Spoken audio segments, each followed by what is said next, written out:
Hello everyone. This presentation is about energy flow and biogeochemical cycle. And this presentation is prepared by Chaudhary Nida. In this presentation, he covered energy flow in ecosystem and biogeochemical cycle like carbon, nitrogen, phosphorus, and sulfur. So biomass is the total mass of all living things in a given area. Organisms interact with the ecosystem by obtaining food from the ecosystem, contributing energy to the ecosystem.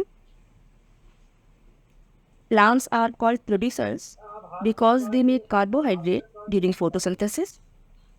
Consumers get their energy by feeding producers or other consumers.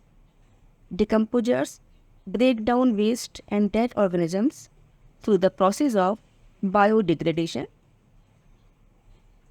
Energy flow and energy loss in ecosystem. Methods to represent energy moving through ecosystem.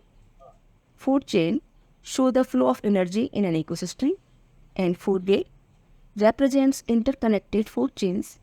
They show feeding relationship in an ecosystem. You can see in the diagram. Next is pyramid. Food pyramid shows the changes in available energy from one trophic level to another in a food chain. They are also called ecological pyramids. So this is the food chain. Each step is a trophic level. Producers, first trophic level. Primary consumers, second trophic level. Secondary consumers, these are third trophic level. Tertiary consumers, fourth trophic level. So consumers in a food chain can be classified as detrivores or decomposers. They obtain energy and nutrients from dead organisms and waste matter.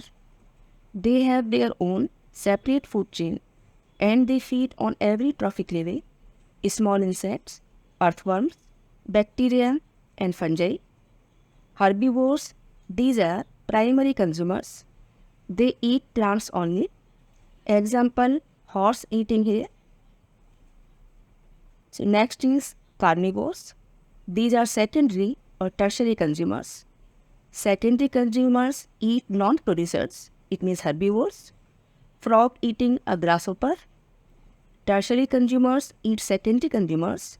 These are also called top predators, top carnivores or top consumers. Example, lion eating humans. Next is omnivore. Consumers that eat both plants and animals include humans and bears. These are called omnivores. Food web. Most organisms are part of many food chains. Arrows in a food web present the flow of energy and nutrients.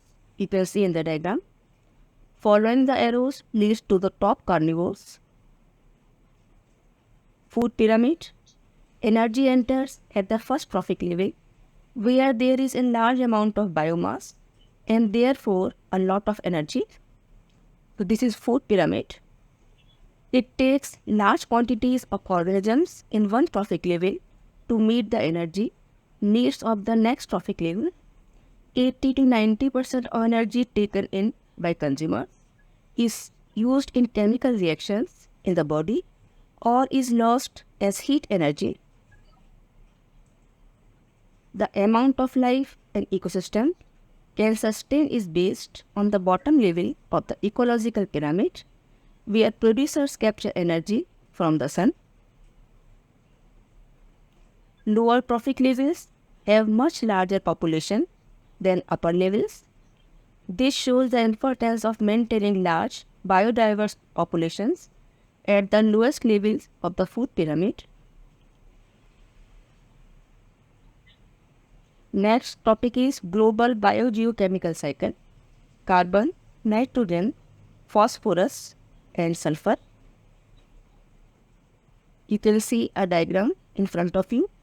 This is the carbon cycle. So you can describe by this diagram. Second is nitrogen cycle. How nitrogen flow. You can see here After this, phosphorus cycle. Next is sulfur cycle. So thank you very much. Hello everyone.